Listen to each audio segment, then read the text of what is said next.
ہم وہی کہیں گے جو ہمارا دین ہم کو بتاتا ہے. عمل کرو تو تمہارا بھلا ہے، نہیں کوئی عمل کرے تو نقصان ہمارا. بسم اللہ الرحمن الرحیم. نحمده ونصلي ونسلم على رسوله الكريم، اما بعد فاعوذ باللہ من الشیطان الرجیم. بسم اللہ الرحمن الرحیم. ظهر الفساد في البر والبحر بما كسبت أيدي الناس ليذيقهم بعض الذي عملوا لعلهم يرجعون. صدق الله العظيم. وبلغنا رسوله النبي الكريم ونحن على ذلك لمن الشاهدين والشاكرين والحمد لله رب العالمين. بارگاہ رسالت مآب صلی اللہ علیہ وسلم میں درود و سلام کا نذرانہ محبت پیش کر لیں. اللہم صلی علی سیدنا و مولانا محمد معدن الجود والکرم منبع العلم والحلم والحکم وبارک وسلم صلاة و سلام علیک یا رسول اللہ صلی اللہ تعالی علیہ وسلم. نبی اور آل نبی کی بارگاہ میں حصول برکت کے لیے ایک مرتبہ اور پڑھیں. صلی اللہ علیہ نبی وآلہ صلی اللہ علیہ وسلم صلاۃ و سلام علیک یا رسول اللہ صلی اللہ تعالی علیہ وسلم. السلام علیکم ورحمۃ اللہ وبرکاتہ.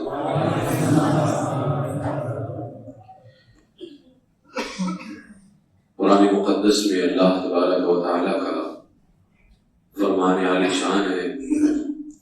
ظہر الفساد فی البر والبحر بما کسبت ایدی الناس لِيُذِيقَهُمْ بَعْضَ الَّذِي عَمِلُوا لَعَلَّهُمْ يَرْجِعُونَ.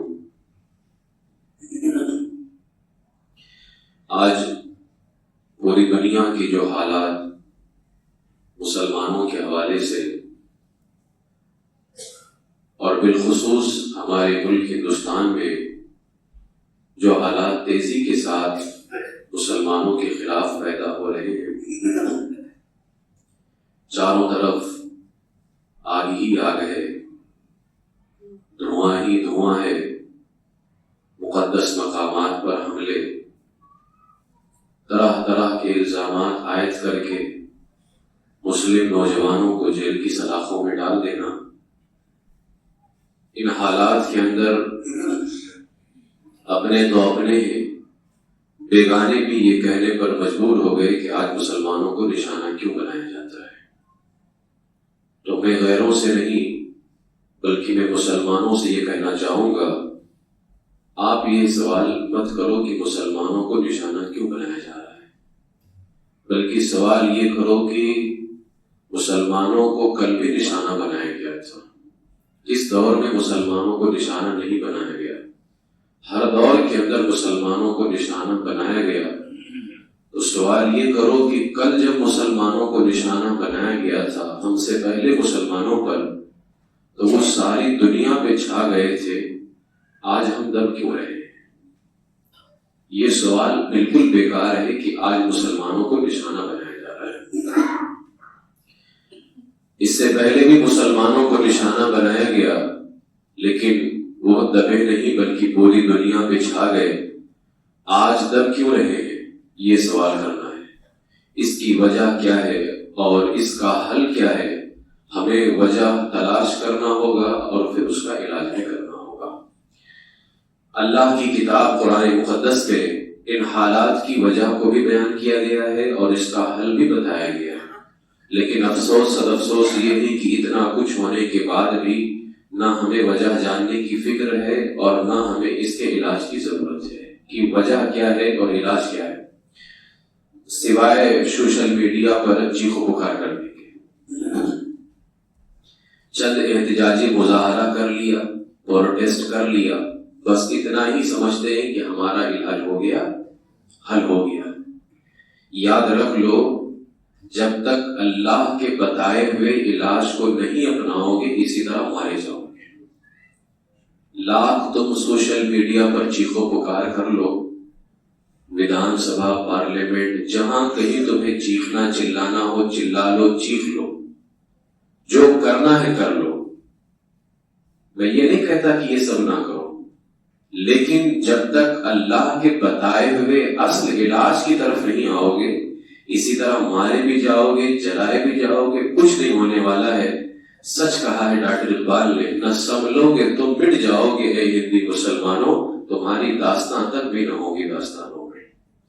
کیا سمجھتے ہو سوشل میڈیا پہ چیخو پکار کر لو گے حالات ٹھیک ہو جائیں گے؟ چند احتجاجی مظاہرے کر لو گے تو حالات بہتر ہو جائیں گے؟ کچھ نہیں ہونے والا ہے۔ آئیے قرآن میں دیکھتے ہیں کہ وجہ کیا ہے آج کے حالات۔ قرآن میں تو سب کچھ بیان ہے نا۔ جب ہمارا یہ عقیدہ ہے وَنَزَّلْنَا عَلَيْكَ الْكِتَابَ تِبْيَانًا لِكُلِّ شَيْءٍ، اللہ فرماتا ہے جو ہم نے محبوب پہ نازل کی ہر چیز کا بیان موجود ہے اس کے اندر، تو کیا آج کے حالات کا بیان نہیں ہوگا؟ کیا اس کا حل موجود نہیں ہوگا؟ سب کچھ موجود ہے، لیکن پڑھنے کی ضرورت ہے۔ سب سے پہلی آیت کریمہ جس کی میں نے تلاوت کی ہے، اللہ فرماتا ہے ظَهَرَ الْفَسَادُ فِي الْبَرِّ وَالْبَحْرِ، خشکی اور تری میں فساد ظاہر ہو گیا، بِمَا كَسَبَتْ أَيْدِي النَّاسِ، ان برائیوں کی وجہ سے جو لوگوں کے ہاتھوں نے کمائی۔ کیوں؟ لِيُذِيقَهُمْ بَعْضَ الَّذِي عَمِلُوا لَعَلَّهُمْ يَرْجِعُونَ، تاکہ اللہ انہیں ان کے بعض کاموں کا مزہ چکھائے تاکہ وہ باز آ جائیں۔ اور دوسری آیت میں اللہ فرماتا ہے وَمَا أَصَابَكُم مِّن مُّصِيبَةٍ فَبِمَا كَسَبَتْ أَيْدِيكُمْ وَيَعْفُو عَن كَثِيرٍ، اور تمہیں جو مصیبت پہنچی وہ اس کے سبب سے ہے جو تمہارے ہاتھوں نے کمایا، اور بہت کچھ تو اللہ معاف فرما دیتا ہے۔ ان دونوں آیات سے معلوم ہوا کہ مصیبت اور فساد کا سبب جو ہے، وجہ جو ہے، خود انسان کے اپنے کیے ہوئے برے اعمال ہیں۔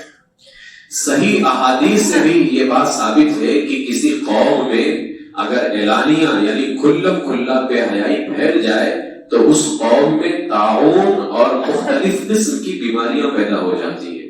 کیا آج بیماری نہیں ہے؟ اس کی وجہ بے حیائی ہے۔ کتنی بے حیائی ہے؟ اور فرمایا رسول پاک علیہ السلام نے ناپ تول میں کمی کریں۔ کیا ناپ تول میں کمی نہیں کرتے؟ ڈنڈیاں نہیں مارتے؟ ناپ تول میں کمی کریں تو اللہ ظالم حکمرانوں کو مسلط کر دیتا ہے۔ زکوٰۃ نہ دینے کی وجہ سے، بتاؤ رمضان شریف میں یا جب جس پہ زکوٰۃ فرض ہوتی کتنے حضرات ہیں جو زکوٰۃ نکالتے اور علماء کو تنگ کرتے ہیں، جا جا کر کے مسئلے گھما گھما کر کے پوچھتے ہیں کہیں سے کوئی صورت نکل آئے نہ دینا پڑے۔ یہ حالات ہیں۔ اور وہی اگر حرام کاموں کے اندر خرچ کرنا ہو تو ذرا سا بھی نہیں سوچتا ہے وہ۔ زکوٰۃ نہ دینے کی وجہ سے فرمایا بارش رک جایا کرتی ہے۔ اللہ اس کے رسول سے کیا ہوا وعدہ پورا نہ کرنے کی وجہ سے اللہ دشمنوں کو مسلط کر دیتا ہے۔ کتنا وعدہ تم نے پورا کیا اللہ اس کے رسول سے کیا ہوا؟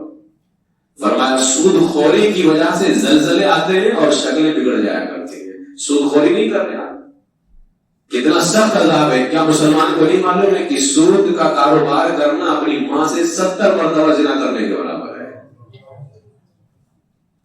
لیکن کر رہے کہ نہیں کر رہے؟ سود خوری بھی ہو رہی ہے، ناپ تول میں کمی بھی ہو رہی ہے، بے حیائی بھی پھیل رہی ہے۔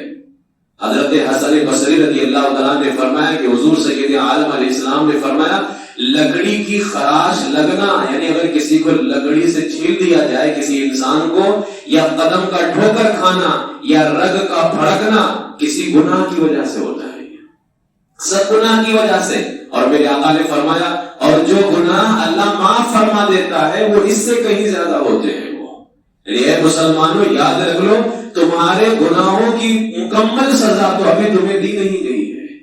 بہت سارے گناہ تو ایسے ہیں جنہیں اللہ تعالیٰ نے معاف کر دیا ہے۔ یہ جو آج حالات ہیں یہ ہمارے کچھ گناہوں کی سزا ہے۔ یہ قرآن مقدس کی 31 آیت وَلَوْ أَنَّ أَهْلَ الْقُرَىٰ آمَنُوا، اللہ نے ایک بستی کا ذکر کیا ہے، فرمایا وَلَوْ أَنَّ أَهْلَ الْقُرَىٰ آمَنُوا، اور اگر بستیوں والے ایمان لاتے، وَاتَّقَوْا، اور تقوی اختیار کرتے، لَفَتَحْنَا عَلَيْهِمْ بَرَكَاتٍ مِّنَ السَّمَاءِ وَالْأَرْضِ، تو ضرور ہم ان پر آسمان اور زمین سے برکتیں کھول دیتے، وَلَٰكِن كَذَّبُوا، مگر افسوس انہوں نے تو جھٹلایا، فَأَخَذْنَاهُمْ بِمَا كَانُوا يَكْسِبُونَ، تو ہم نے انہیں ان کے اعمال کی وجہ سے پکڑ لیا۔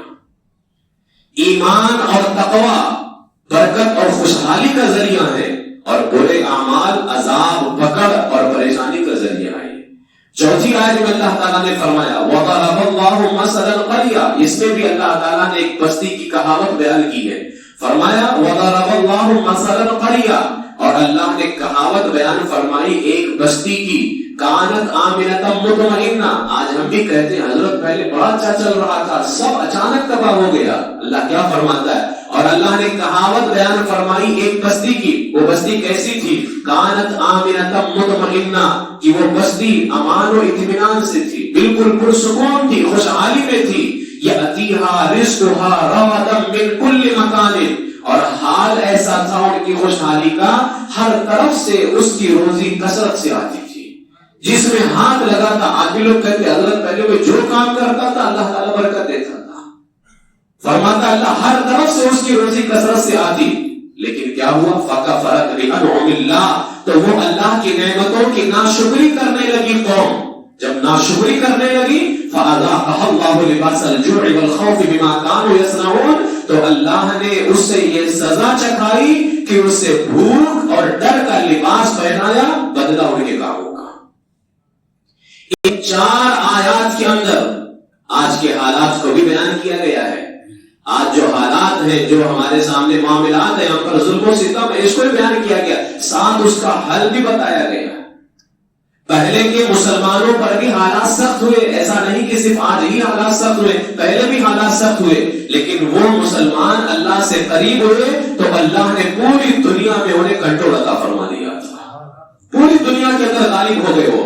اور یہ اللہ کا وعدہ ہے، وَلَا تَهِنُوا وَلَا تَحْزَنُوا وَأَنْتُمُ الْأَعْلَوْنَ إِن كُنتُم مُؤْمِنِينَ، اور تم ہمت نہ ہارو اور غم نہ کھاؤ، اگر تم ایمان والے ہو تو تم ہی غالب ہو کر کے رہو گے، تمہیں کو کامیاب. یہ اللہ کا وعدہ ہے. دنیا کے اور لوگ تو وعدے خلافی کر سکتے ہیں، لیکن اللہ کا بھی وعدہ خلافی نہیں کرتا ہے. جب اس نے وعدہ کر لیا کہ تم ایمان رکھو گے، آج ایمان میں کتنی کمزوری آ رہی ہے. حالات کے حساب سے حضرت ایسا ہو جانا چاہیے، ویسا ہو جانا چاہیے، اس حدیث کا مطلب یہ ہونا چاہیے، قرآن کی اس آیت کا یہ مطلب ہونا چاہیے. کچھ نہیں. اگر اللہ اس کے رسول نے فرما دیا حالات کو بدلنا ہوگا، نہ قرآن کی آیتیں بدلیں گی، نہ حدیث مصطفیٰ کو بدلا جائے گا. حالات کو بدلنا ہوگا. قرآن کسی کا محتاج نہیں، حدیث مصطفیٰ کسی کی محتاج نہیں ہے، زمانہ محتاج ہے، اللہ کا بھی اور اللہ کے رسول کا بھی. لوگ بس اپنے ایمان کو اتنا دوسروں کی وجہ سے، ہم نے تو ابھی الیکشن ہوا ہے، ہم نے اس حالات کے اندر دیکھا ہے لوگ ایسوں کو جو ہے حمایت کرنے کے چکر میں اپنا ایمان تباہ کر رہے. میرے آقا علیہ السلام کی وہ حدیث آئی، یا حدیث میرے نگاہوں میں آئی، سچ فرمایا تھا میرے آقا نے، ایک وقت ایسا آئے گا لوگ اپنا ایمان دوسروں کی وجہ سے تباہ کر دیں گے. دوسروں کی وجہ سے تمہارا ایمان، تم اپنا ایمان تباہ کر دو گے. اور آج حالات ہمارے سامنے ہی آ چکے ہیں. اگر غالب ہونا ہے، اگر پوری دنیا پہ کنٹرول رکھنا ہے تو پھر قدم مصطفیٰ کو سہارا لینا ہوگا، اپنے ایمان کو مضبوط رکھنا ہوگا. انطاکیہ ایک شہر ہے، انطاکیہ شہر کے اندر رومیوں کا لشکر، عیسائیوں کا لشکر مسلمانوں سے مار کھا کر کے، شکست کھا کر کے داخل ہوا. انطاکیہ شہر کے اندر مسلمانوں کو اللہ نے کامیابی عطا کی. انطاکیہ شہر کے اندر جو بادشاہ تھا، ہرقل بادشاہ، اس نے اپنے لشکر والوں کو بلایا، پوچھا کیوں ہار گئے؟ کیا وہ انسان نہیں تھے جن سے تم ہارے؟ لشکر نے کہا انسان تھے. پھر اس نے پوچھا کیا ان کی تعداد زیادہ تھی، تم کم تھے اس لیے ہار گئے؟ کہا نہیں، مسلمانوں کی تعداد بھی کم تھی. ہرقل کو غصہ آ گیا. اس نے کہا پھر جواب دو، جب وہ انسان تھے، تعداد بھی کم تھی، تمہارے پاس جتنے ہتھیار ہیں اتنے ہتھیار ان کے پاس نہیں تھے، آخر وہ جیتے کیسے، تمہارے کیسے؟ جب اس کا یہ جلال والا غصہ ظاہر ہوا اور سوال کیا، سب کے سب کانپنے لگے. ایک درباری جو تھا اس نے کہا بادشاہ سلامت، اگر جان کی امان دو تو میں کچھ کہوں.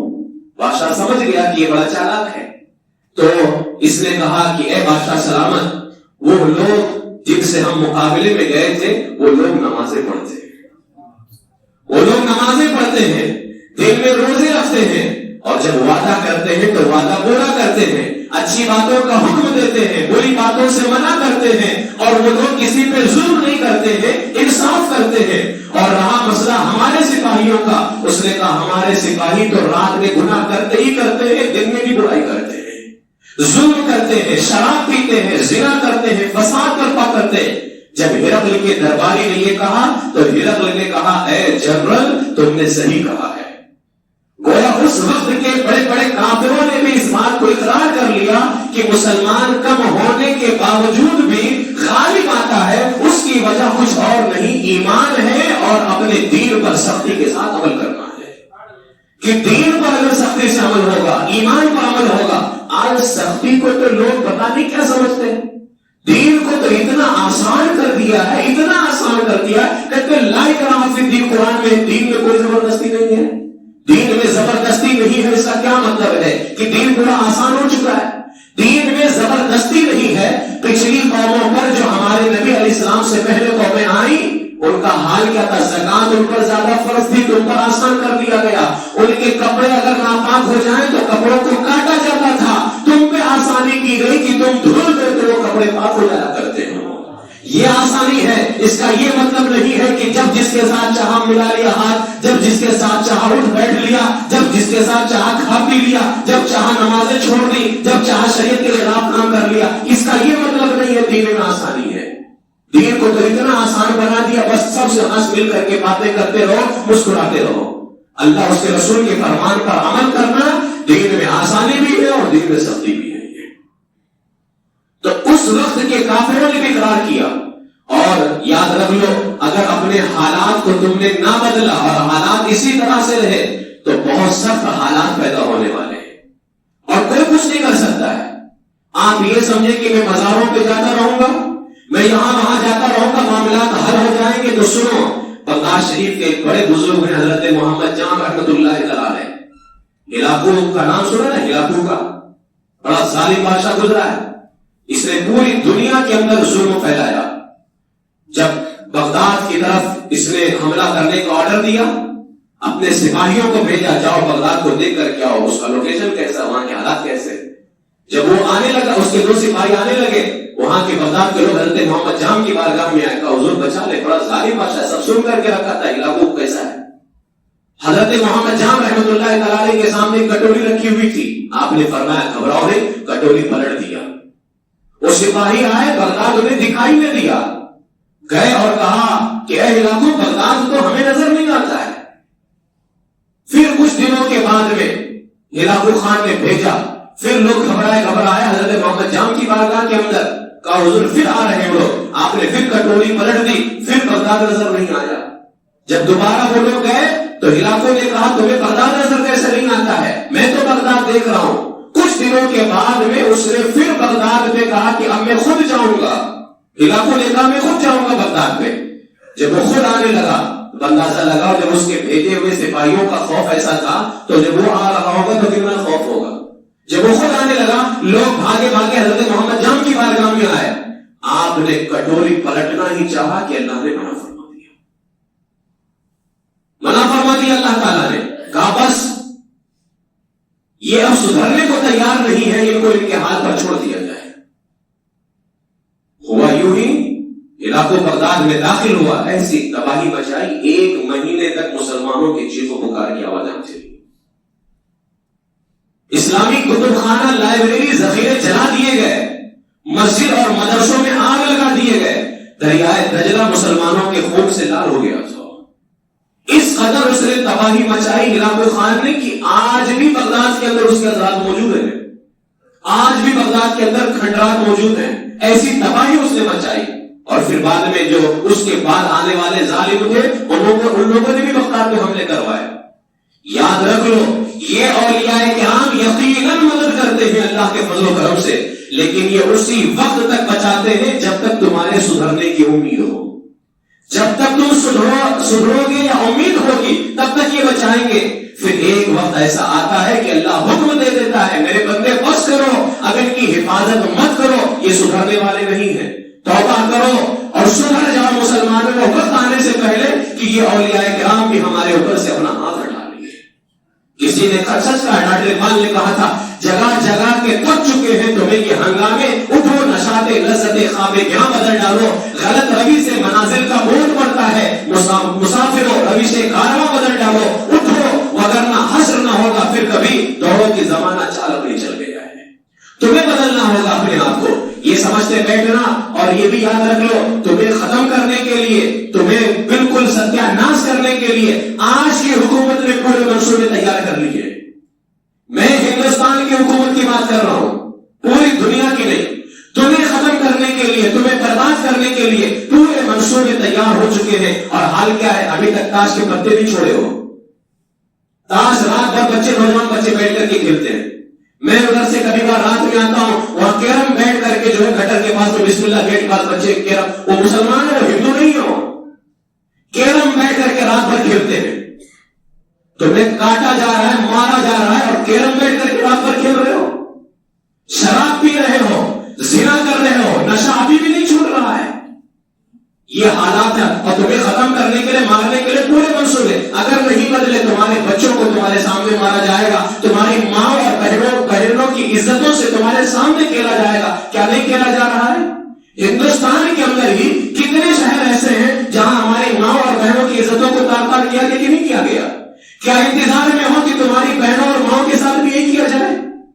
اگر نہیں سدھرے اور اپنے حالات کو نہیں بدلے تو یقیناً یاد رکھ لو ہوگا. کہاں گئے وہ مسلمان جب کانوں میں اذان پہنچتی تھی، سہاگ رات چھوڑ کر کے حنظلہ جیسا صحابی نوجوان بھی میدان جنگ میں آ جایا کرتا تھا. آج کی اپنی دلہن ہے، لیکن جب بارگاہ رسول سے آواز آئی چلو میدان جنگ میں چلنا ہے، فوراً آ گئے. کہاں؟ نماز پڑھنے نہیں، جان دینے کے لیے. اپنی دلہن آج کی رات کی دلہن کو چھوڑ کر کے آ گئے. بدر کی رات ہے، مدینے کی رات میں باپ بیٹے جھگڑا کر رہے ہیں، تاش کھیلنے کے لیے نہیں. آج تو ہمارے یہاں کرکٹ کھیلنے کے لیے جھگڑا کرتے ہیں، باپ بیٹے جھگڑا کر رہے ہیں. جھگڑا ہو رہا ہے بدر کے میدان میں، میں حضور کے ساتھ جاؤں گا. مقدمہ حضور کی بارگاہ میں پہنچا، کہا قرآن نازل کی جائے، جس کا نام آئے گا وہ جنگ میں جائے گا. اتفاق سے بیٹے کا نام آ گیا. باپ نے کہا میں یہ قرآن نہیں مانتا، دوبارہ نام ڈالا جائے. دوبارہ ڈالا گیا، پھر بیٹے کا نام آیا. جب بیٹے کا نام آیا تو رسول اللہ نے فرمایا آپ جائیے. باپ سے کہا آپ کمزور ہو چکے ہیں، گھر والوں کے درمیان رہیے. معلوم ہے جب اس بوڑھے شخص کو واپس کیا گیا، اس نے آنکھ سے آنسو نکال کر کے آسمان کی طرف نگاہ کی اور کہا یا ویلا، اے میرے بڑھاپے، تجھ پر لعنت ہو. اے اللہ کتنی بری حالت ہے آج میری، اس حالت نے مجھے میرے آقا سے دور کر دیا ہے. کیا حالات تھے؟ کیا یہ آج حالات ہمارے اندر ہے؟ یہ جذبہ ہمارے اندر رہ گیا؟ کہاں گیا یہ جذبہ ہمارے اندر؟ اور ہمارے اندر یہ جذبہ آتا نہیں ہے، اپنے آپ کو ہم بدلتے نہیں ہیں، اور انتظار میں بیٹھے ہیں کہ آسمان سے مدد نازل ہوگی.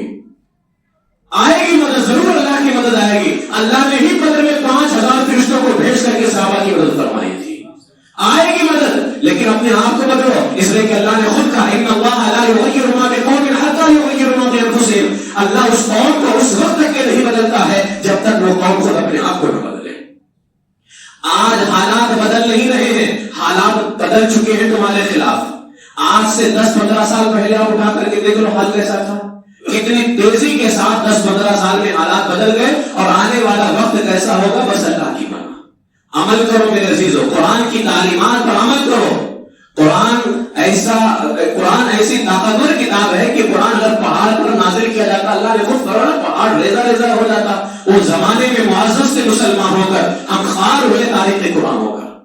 قرآن کو چھوڑا تبھی ہم ذلیل رسوا ہوئے ہیں. قرآن کو پکڑو. قرآن کی طاقت ایسی ہے کہ پہاڑ پر نازل ہو جائے، ریزہ ریزہ ہو جائے. تم کتنا قرآن کی تلاوت کرتے ہو، اگر قرآن کے دامن کو تھام لو، یہ پہاڑ اگر اس پہ نازل کر دیا جاتا تو پہاڑ ریزہ ریزہ ہو جاتا. یہ دشمن کیا چیز ہے، اگر قرآن کو تم تھام لو اللہ ان دشمنوں کو ریزہ ریزہ کر دے گا. لیکن ضرورت ہے قرآن پر عمل کرنے کی. ہم تو بس لوجک کا نعرہ لگاتے گھوم رہے ہیں.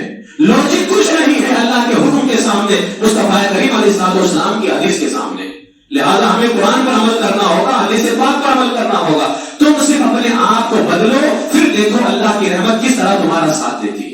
اپنے آپ کو صرف بدلنے کی ضرورت ہے، رحمت الہی دوڑ کر کے آئے گی. خود اللہ تعالیٰ فرماتا ہے میرا بندہ میری طرف، بخاری شریف میں حدیث پاک ہے، اللہ فرماتا ہے میرا بندہ میری طرف ایک بالشت آتا ہے، میری رحمت اس کی طرف ایک گز بڑھ کر کے جایا کرتی ہے. اور اگر میرا بندہ میری طرف ایک گز بڑھ کر کے آتا ہے، میری رحمت اس کی طرف ایک میل بڑھ کر کے جاتی ہے. اور اگر میرا بندہ میری طرف چل کر کے آتا ہے، میری رحمت دوڑ کر کے جایا کرتی ہے.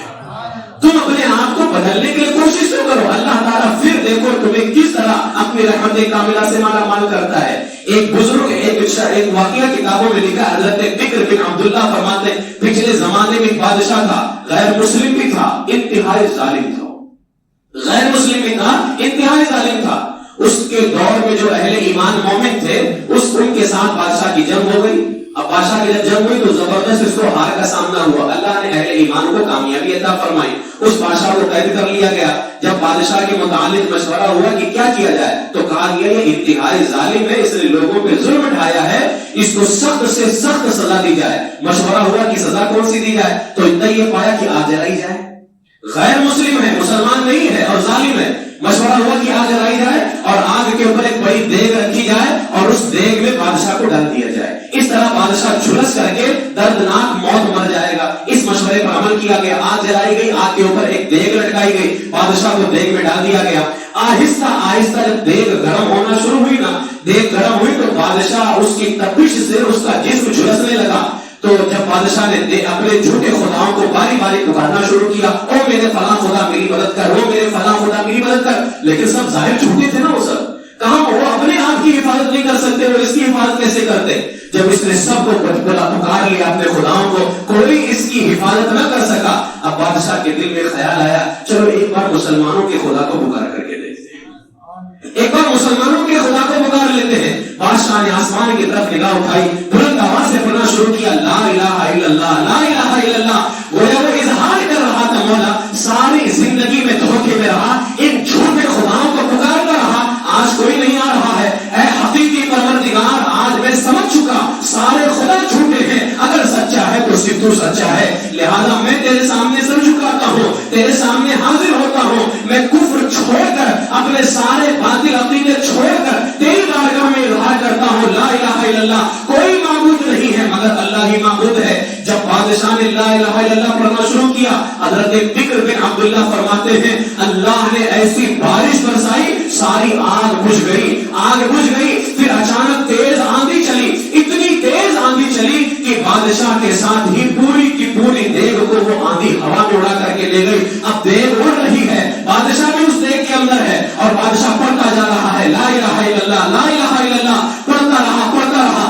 آندھی اس کو اتنی دور لے کر کے گئی, ایک بستی میں لے جا کر کے گراتی ہے. جس بستی میں جا کر کے یہ دیگ زمین پر اتری ہے جس میں بادشاہ بیٹھا ہوا تھا, وہ بستی غیر مسلموں کی تھی. جب غیر مسلموں نے سنا لا الہ الا اللہ, سب تلوار لے کر کے نکلے دوڑے, جیسے آج یہ تلوار لے کر کے کتوں کی طرح تمہارے اوپر بھونکتے ہیں, اس وقت بھی وہ تلوار لے کر کے نکلے کہ یہ لا الہ الا اللہ کی آواز کیسے آ رہی ہے. سب کے سب تلوار لے کر کے نکلے. جب دیکھا کہ دیگ اڑتی ہوئی آئی ہے اور دیگ کے اندر ایک شخص لا الہ الا اللہ کا ورد کر رہا ہے, سب حیران ہو گئے اور انہوں نے پوچھا ماجرا کیا ہے. بادشاہ نے کہا مجھے آگ میں جلانا چاہا لیکن میں سب کو پکارتا رہا, آج کوئی مجھے بچانے نہ آیا. میں زندگی بھر جن کے سامنے پیشانی ٹیکتا رہا, جنہیں خدا خدا کہہ کر کے پکارتا رہا, آج کوئی مجھے بچانے نہ آیا. لیکن جب میں بالکل مجبور ہو گیا, بے سہارا ہو گیا, میں نے سوچا ایک بار مسلمانوں کے رب کو پکار کر کے دیکھتا ہوں. میں نے صرف اتنا کہا تھا لا الہ الا اللہ, فوراً آندھی آئی, ساری آگ بجھ گئی, بارش ہوئی اور اس پروردگار عالم نے مجھے بچا لیا ہے. اب جب اس نے پورا واقعہ سنایا تو اندازہ کیجئے اس بستی کے اندر جتنے غیر مسلمان تھے سب نے کہا جو ہمیں بچا نہیں سکتا ہے ہم اس کو چھوڑتے ہیں اور بچانے والے خدا پر ایمان لے کر کے آتے ہیں. سب نے کہا لا الہ الا اللہ محمد رسول اللہ صلی اللہ علیہ وسلم.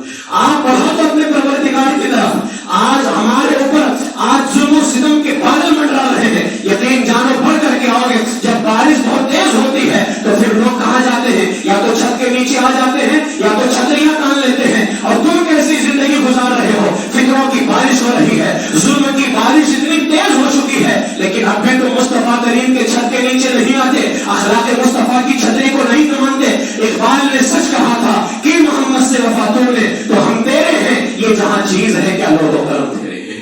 اگر اپنے آپ کو بدل دو گے تو اللہ تعالیٰ تمہارے حوالے پوری کائنات کر دے گا, پوری دنیا پہ اللہ تمہیں کنٹرول عطا فرما دے گا. اس لیے میرے عزیزوں, حالات جو بھی ہیں, اجمیر شریف میں بھی دعویٰ کیا گیا ہے, ان کو نہیں معلوم انہی کے باپ دادا کو بٹھایا تھا, انہی کے باپ دادا کو بٹھایا تھا. اصل میں اس کے ختم ہونے کا وقت آ چکا ہے. اور جہاں خواجہ غریب نواز کی کھڑاؤں کو پھر جلال آیا تو وہ جوگی تھا یہ یوگی ہے, تو وہ کھایا تھا یہ بھی کھائے گا. انہی کے باپ دادا تھے جن کی ٹھوکائی ہوئی تھی اچھے سے نا.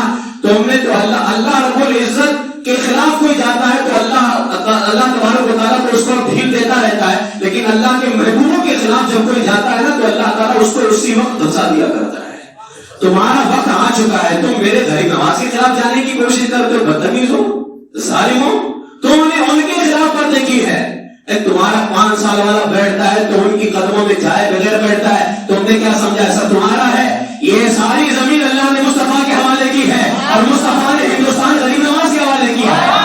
ہندوستان ان کا ہے، تمہارے باپ دادا کا نہیں ہے۔ اگر ہندوستان ہے کسی کا تو مصطفیٰ کے بیٹے کا ہے۔ تم نے سمجھا کیا ہے؟ تم ابھی سمجھ رہے تھے کہ ہم نے یہاں وہاں کتوں کی طرح منہ مار لیا، بچ گئے، یہاں بھی بچ جائیں گے۔ اب تم نے ایسی جگہ منہ ماری ہے جہاں تمہارا منہ خراب کر دیا جائے گا۔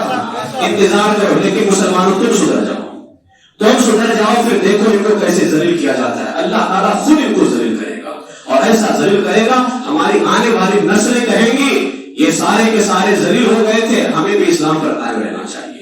اللہ تبارک و تعالیٰ کی بارگاہ میں دعا ہے کہ پروردگار عالم سارے مسلمانوں کی حفاظت فرمائے، سنبھل کی جامع مسجد کی اللہ تعالیٰ حفاظت فرمائے، وہاں کے جو مسلمانوں پر حالات ہوئے اللہ تعالیٰ ان کی خاص مدد فرمائے، اللہ تعالیٰ مسلمانوں کو اسلام پر عمل کی توفیق عطا فرمائے، ایمان پر زندہ رکھے، ایمان ہی پر خاتمہ بالخیر۔